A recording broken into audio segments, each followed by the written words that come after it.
ଭୁଲ ସମସ୍ତଙ୍କ ଦ୍ୱାରା ହୋଇଥାଏ।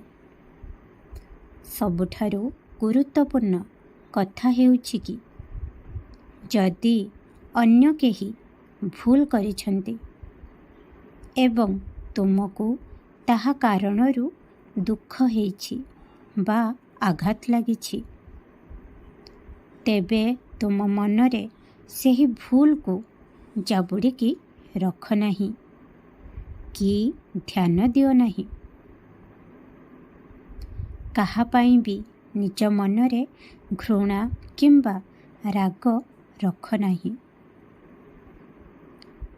ଯେଉଁମାନେ ଭୁଲ କରିଛନ୍ତି ସେମାନଙ୍କୁ କ୍ଷମା କର ଏବଂ ଆଗକୁ ବଢ଼।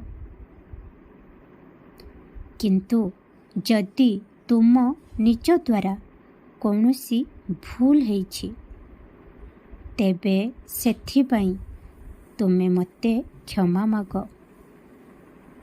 ମୁଁ ତ ସବୁବେଳେ ତୁମ ସହିତ ଅଛି, ତେଣୁ ମୁଁ ଜାଣେ ତୁମେ କେଉଁଠାରେ ଭୁଲ ଅଛ।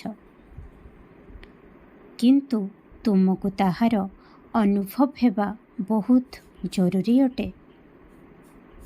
ତେଣୁ ଯେତେବେଳେ ତୁମେ କ୍ଷମା ମାଗିବ, ତେବେ ମୁଁ ତ ତୁମକୁ କ୍ଷମା କରିଦେବି। କିନ୍ତୁ ତାହା ସହିତ ତୁମେ ନିଜକୁ ବି କ୍ଷମା କରିବାକୁ ପଡ଼ିବ ଏବଂ ଆଗକୁ ବଢ଼ିବାକୁ ପଡ଼ିବ।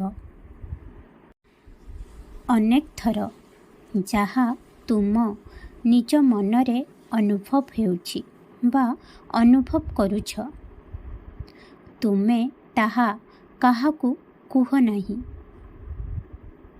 ତେଣୁ ଆଜିଠାରୁ ଏକ ପ୍ରତିଜ୍ଞା କର ଯେ ତୁମେ ତୁମ ମନର କଥାକୁ, ନିଜର ଭାବନାକୁ ସଠିକ୍ ଭାବରେ, ସଠିକ୍ ଉପାୟରେ ନିଜ ଲୋକଙ୍କୁ ଜଣାଇବାକୁ ଚେଷ୍ଟା କରିବ।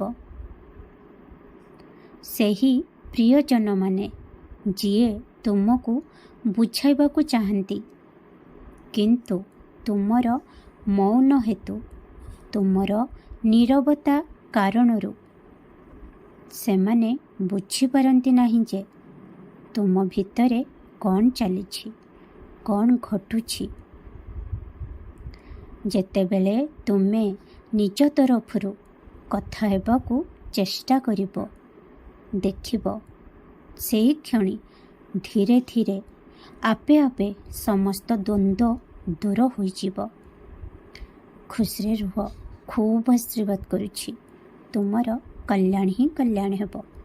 ଓମ୍ ସାଇ ରାମ, ଜୟ ସାଇ ରାମ।